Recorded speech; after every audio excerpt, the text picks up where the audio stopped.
It's time for Coffee on the Coast. Good afternoon, everyone, and welcome to this episode of Coffee on the Coast. I'm your host today, Tina Prigge, and guess what? Therese Horstketter is here from the Manitowoc Public Library because it's time for book banter. It is, and we're excited. And Therese, I don't know if we're giving anything away that we're talking about a little bit of a fall selection with our fall Little colors bit. here. Yep, Yeah. little bit. We're getting ready.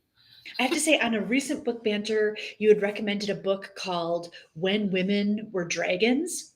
And I had a hmm chance to listen to the audiobook, and it was a great performance and a really good recommendation. Thank you for that. Oh, I'm glad you liked it. Yeah, I that was a recent favorite, I must say. Really Nice. different and just really good, I thought. Just a totally different kind of plot. I love that. Definitely. Yep. And it was completely unpredictable. I could not guess ahead to where it was going to No, go or no, which way. Yep. no, and a lot of emotion, not just the unusual kind of circumstances for what happened in the book, but yeah, just a lot of emotion involved from a lot of different directions. Yeah, and I Yeah. felt like there was a lot of, there was analogy happening. I can't exactly pinpoint it precisely, but I feel like there was an analogy for the world that we have recently lived in. Mm, And maybe I was reading a lot into it. I don't know.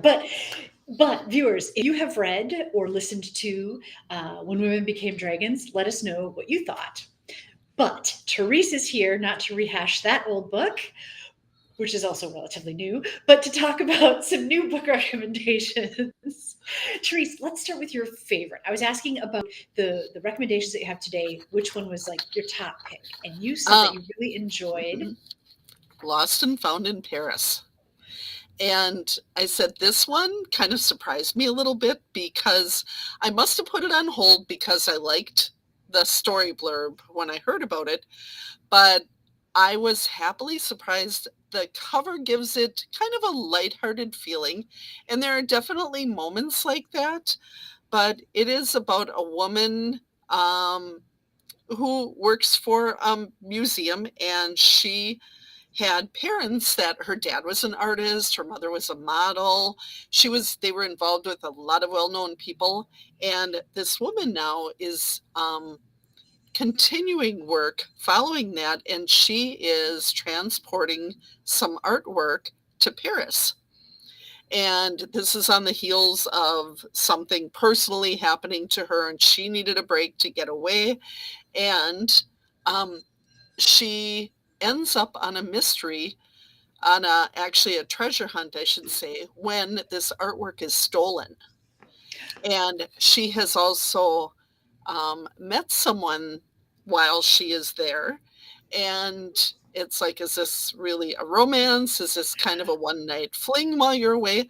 But it is handled in, I just feel like it has a more adult feel than a very lighthearted romance.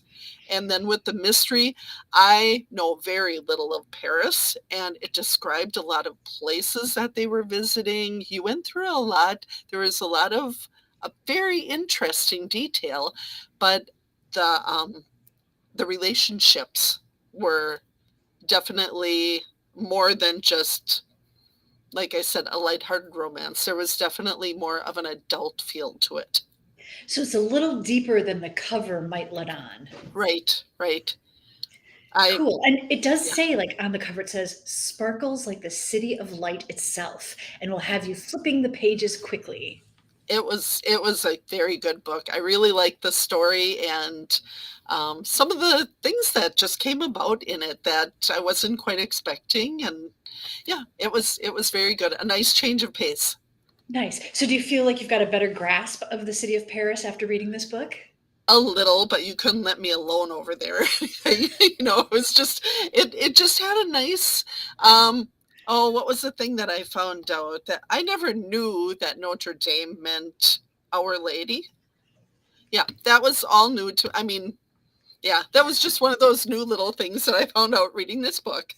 Yeah. I do love that when you're reading a book and the book itself is kind of a lark, right? It's not necessarily Mhm. nonfiction or something, but where you still learn some valuable facts like that.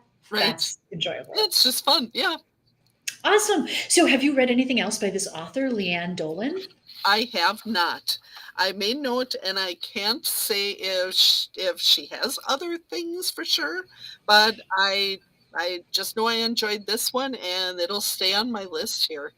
Nice. So I romance, oh, mystery, Paris, all mhm, what a great yep, combination. yeah, yes, Okay, so you've got a couple of other recommendations here. This one is called When Things Get Dark. Now, it says it's stories inspired by Shirley Jackson, and then it goes on to right. say Joyce Carol Oates, Josh Mallerman, Carmen Mhm, Maria Machado, Paul Tremblay, and many more. Tell us what this right. all means. So, I have never read Shirley Jackson, and I have heard of her forever. But there's always so many new books coming out. I have never gone to it. Right now, I have 3 of her books checked out, and I'm intending that with October coming along, I plan to read at least a couple. And there's some nice short reads also.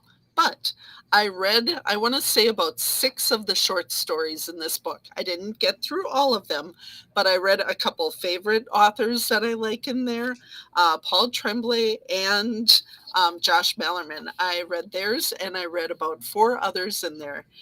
And it is a distinct, unique kind of writing style, the way these stories go, and I really enjoyed it. It kind of took me by surprise a little bit, but yeah, it's a very worthwhile. And I don't normally pick up short stories, but this one caught my eye. And the one thing I do like is that you can read a short story and be done, and do that in between, even if you need a break from something else you're reading or to fit in when you have time. So, yeah, for all those reasons, I thought this was really a nice book to offer. Okay, so this is a collection of short stories. Are they all Yes. connected in some way? Is there, like, does the title tie them all together? I did not take it that way. And like I said, from the ones that I read, a couple right in the beginning, and then I picked out a couple of authors that I knew and read theirs. So I did not get a follow through that they were all in one vein that you were reading here. But still, like they said, based on or inspired by Shirley Jackson. And the other thing to mention is the woman that edited this, and I don't know if I have her name here. Um, Ellen, it's on the front, and Ellen Ellen, Datlow? yes. Well, they do list, she has edited, oh my goodness, it had an entire page of collections that she has edited, and a lot of horror. That seems to be um, the common thing for her. So, Is that the common thing in these stories? Is there a horror bent here? there's some of yes, and when things get dark, it kind of has that feel. Yeah, yeah, I thought so. Okay, Yeah, and who's Shirley Jackson? Can you tell us any more about her?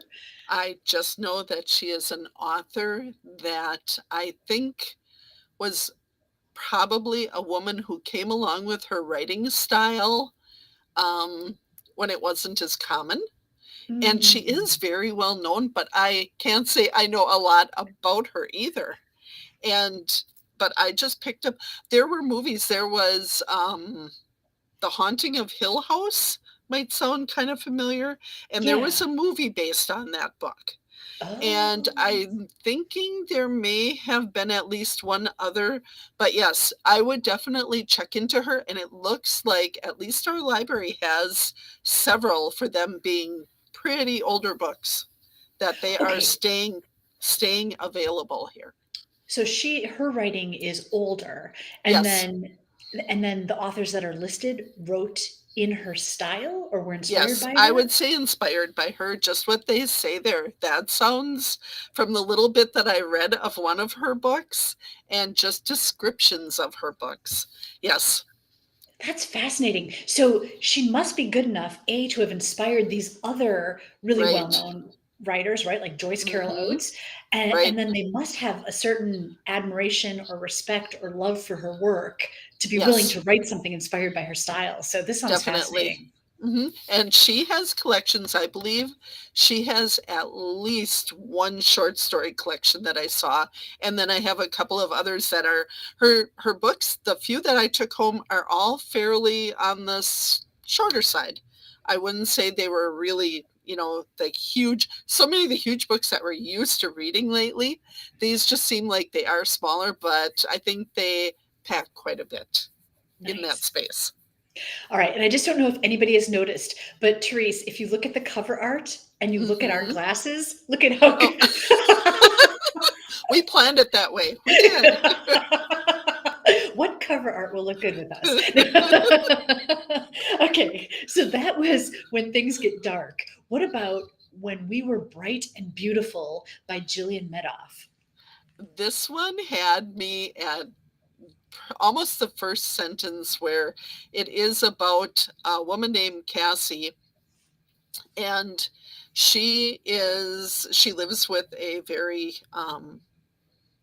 well-to-do family, and she is talking about her brother. She gets a phone call from one brother to say that her other brother has been accused of rape. And so the first page is kind of a panic of phone calls going back and forth. And then she goes into explaining how Billy is the brother that was accused, and this was by an ex-girlfriend. And so that is the beginning of the story, and it follows through pretty much the entire book to see what really happened. And she is a little doubtful narrator. There are things that I found as I started reading it, and I thought, well, didn't she say this? But now that doesn't match. And so if you're really paying attention to her, um, there are things that you don't know if she's saying by accident or is a different truth coming out. There's just a few little things going on there. It was a good book. It has kind of a creepy feel along the way. And her family, she actually says at one point, um, you know, it's going to be hard to touch us. We've got a lot of money. We're white. We went to the right colleges. And she's very, pretty uppity about it. But then at other points, she doesn't seem quite like that. So, yeah. So you just get to figure it out as you go or by the Interesting. end. Interesting. So it's not that the author was slipping around. It's purposeful that she's kind of a doubtful narrator. I think so. Yep. She is just, you wonder if you're catching things or if it's on purpose. So, yep. Just have to go with this one Interesting. and figure it out. Okay, okay. So how would you classify this? Drama, mystery? Um, there's a bit of a mystery. It's kind of a creepy drama, though, also. This family is unique. Well, I shouldn't say unique. Every family is, but this family has I don't know, things that I would not be comfortable with. Always. Yeah, And there's with the attitude that you were describing of the narrator, it doesn't sound like they make themselves, what's the word I'm looking for? You don't necessarily feel sympathetic towards them, right, right? You don't right, necessarily. right.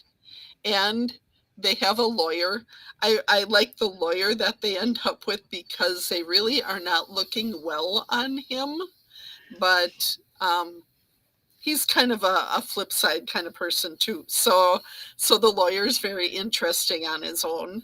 And because this is, of course, it doesn't go away since you go through the whole book with this happening. So, Mm. Is yeah. it set in New York? I'm just looking at the picture and I'm thinking that might be the Empire State Building kind of blurred out, or. Okay, it would be good if I remembered for sure.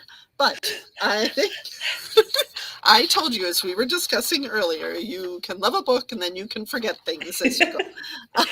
And I should let viewers But know we didn't yeah, pre-plan these questions. We were literally just having this off the cuff yes. fun conversation. Okay. So Well, and Billy, the one accused, is a junior at Princeton. Oh, yes, Cassie races home to Manhattan is in my notes here. So, okay. yes, there we go. Okay, so set in New York. Awesome. All right. So you may have thought we had a little theme because this is when things get dark, and then we went to when we were bright and beautiful, but Yeah. there's not a Yeah. theme. No glasses on here or anything. So how about The Last House on the Street? Now, I don't know anything about this book or the author Diane Chamberlain. I'm just guessing it's spooky because it seems like anytime there's The Last House in the title, it's got some Mhm. sort of like, Yes.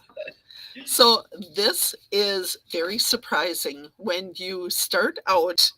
Um, it is a woman who, her and her husband were building a house in this area that they thought was beautiful with this overlook, nice, a yard to it and everything, and kind of a dream house that they were going to settle into. And her husband dies while they are building the house. And then she ends up involved with a woman who approaches her, knowing things about her husband and child. She has no idea who this woman is and is rather concerned about it. And then you have another side in the book that goes back to the 1960s, and it is about someone who lived in the same area and ended up involved in the civil rights movement. And so and the current takes place in 2010. So between all of that happening, you end up with people coming together at throughout the book as it works its way around, what happened then and what's happening now. And then you end up with everybody coming together finally at this home, and to find out what happened along the way, and what did her husband's death have to do with it. And yeah, and can't say it says it was an accident that he slipped on something in the home and fell. But so there's a lot of different things going on than I expected. I thought it was going to be kind of, I don't know, I thought it was going to be more of a haunted house kind of thing when I picked it up. yeah. And not too long ago, we had The Last House on Needless Street, which was really a completely different book. So this one I wasn't sure coming out with something kind of close to that name. But no, it was very interesting. Some of the things that lead to, kind of the ending of the book. But it is curious and interesting on the way, all the way that you go there to the end.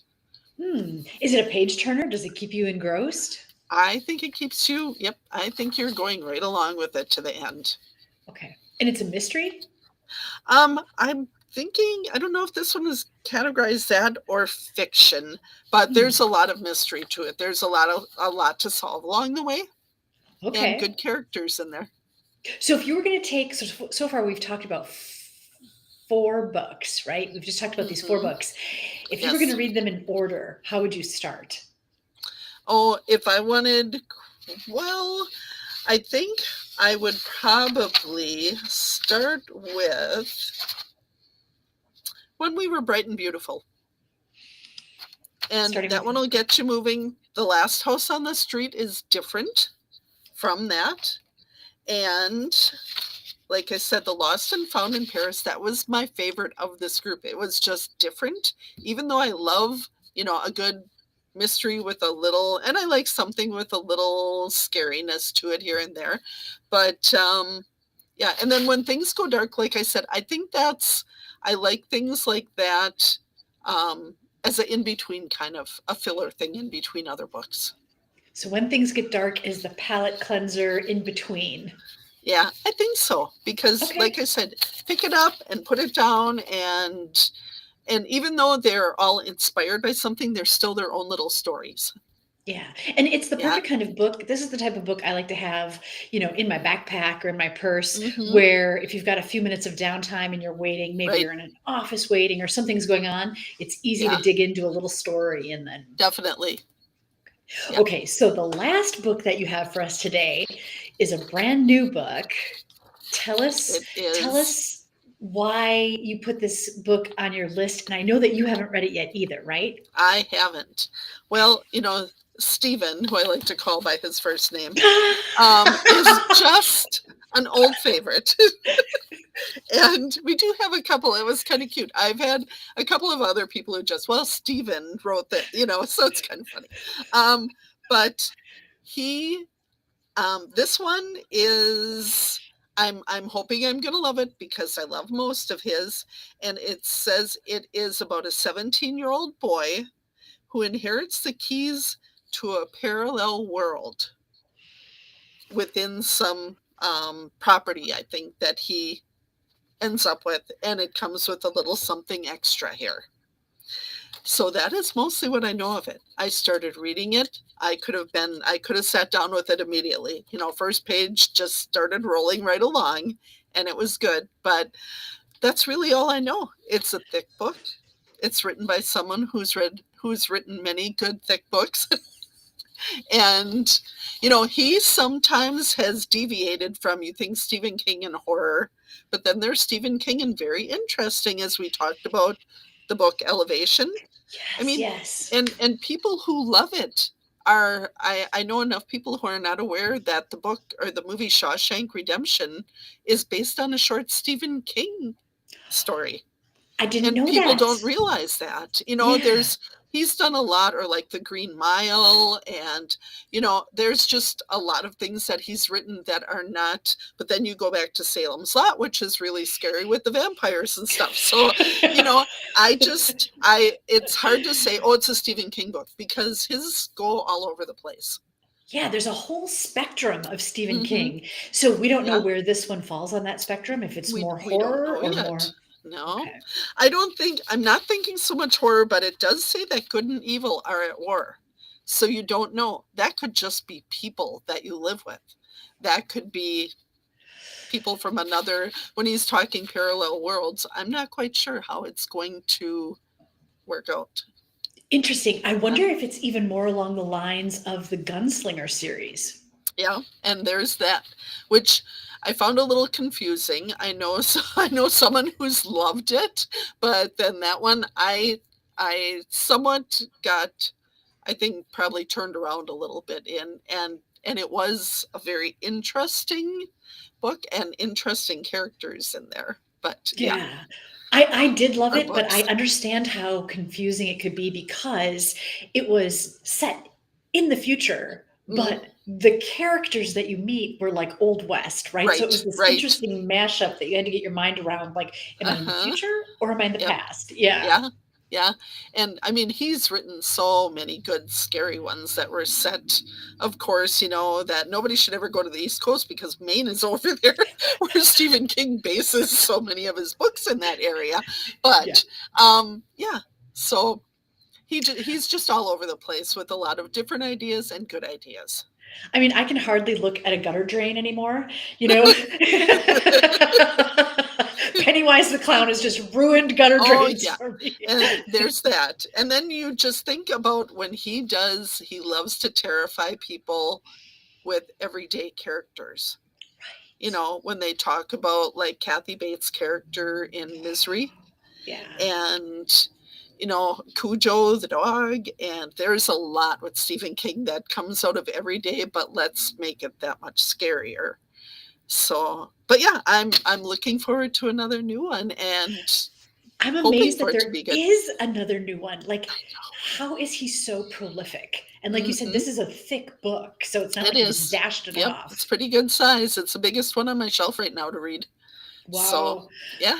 So you were mentioning before we went live, we had a quick talk about like James Patterson, for example, that he doesn't necessarily write all of his own books. It's almost like one of Right. those art masters, right? Leonardo da Vinci would just do the finishing touches on And some of his things and have all the apprentices do some of the grunt work. and he Did he? has, yeah. Oh, just that he has so many, and he has their names on the cover with him. But I don't think I've seen Stephen King. He has done something with Dean Koontz where they cooperated together writing at least one book, if not more, but not so much that it is Stephen King with like an unknown artist that he is promoting. Hmm. So that I'm assuming when it's Stephen King, it's just Stephen King, that he Cool. does not have, ghostwriters or anything that are, and not saying that James Patterson does, like he has his name on it, but yeah, just a little different there yeah. Awesome. We'd also mentioned before we went live that Stephen King is like everywhere, right? You Hmm. said you were reading a Oh, book that yeah. referenced a Stephen King book.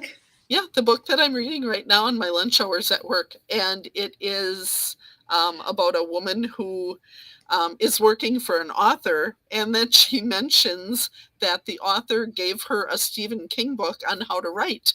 And so it was just kind of funny that he popped up in this kind of more of a everyday, middle of the road fiction kind of book. And yeah, Yeah. and there he was. I mean, it does seem like he is such a cultural icon Oh, that sure. almost everybody has some reference point if you mention his name.